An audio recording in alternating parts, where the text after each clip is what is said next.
श्री स्वामी समर्थ।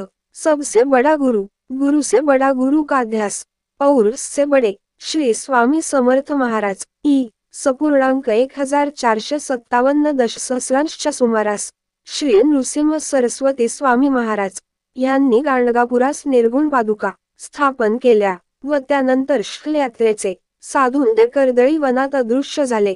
या कर्दळी वनात सुमारे 300 वर्ष महाराजांनी कठोर तपश्चर्या केली। या काळात मुंग्यांनी त्यांच्यावर वारुळ निर्माण केले। एके दिवशी उद्धव नावाचा लाकूड तोड्या त्याच कर्दळी वनात लाकडे तोडीत असताना त्याच्या हातून कुऱ्हाड निसटली व ती वारुळावर पडली।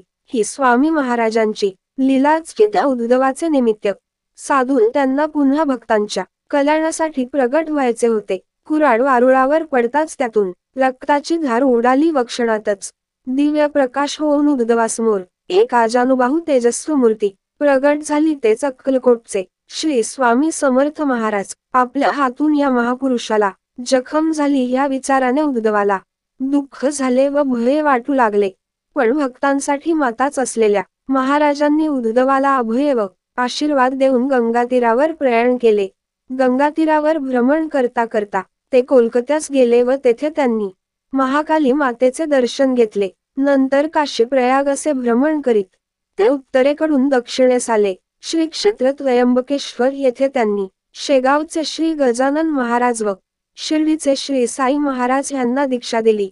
त्यानंतर स्वामी पंढरपूर, मोहोळ असे भ्रमण करीत सोलापुरास आले। त्यानंतर मंगळवेढे नामक गावास स्वामींनी काही काळ वास्तव्य केले व तिथल्या भक्तांना विविध स्तरावर मार्गदर्शन केले। भेटेल त्याला आपल्या लीलेने आगळ्या वेगळ्या पद्धतींनी दुःखमुक्त करून कार्यरत केले। इसवी सन 1856 मध्ये स्वामी महाराजांनी अक्कलकोट प्रवेश केला व तेथल्या 22 वर्षांच्या वास्तव्यात सर्व विश्वाला दैदिप्यमान असे तीर्थक्षेत्र अक्कलकोट करून जगातील अनेक मान्यवरांना मार्गदर्शन केले आणि इसवी सन 1878 मध्ये स्वामींनी अनेकांना कार्य करून त्यांचा एक आविष्कार संपविला असे भासवले। परंतु प्रत्यक्षात स्वामी महाराज आज 2024 मध्ये देखील भक्तांच्या पाठीशी सतत राहून त्यांना मार्गदर्शन करून कार्यरत करीत आहेत व अनंतकाळपर्यंत करीत राहतील।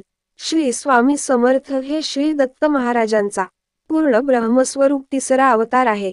भक्तांनी त्यांना ज्या दृष्टीने पाहिले त्या स्वरूपात त्यांनी दर्शन दिले आहे। कोणाला श्री विठुमाऊलीच्या रूपात त्यांचे दर्शन घडले तर कुणाला श्री भगवान विष्णूच्या स्वरूपात तर कुणाला भगवती देवीच्या रूपात।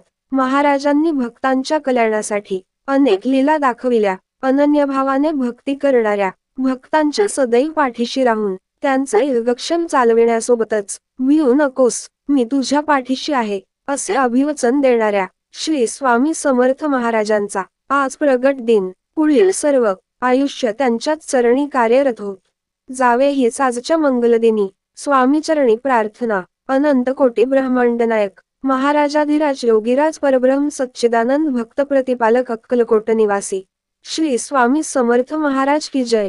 अवधूत चिंतन श्री गुरुदेव दत्त।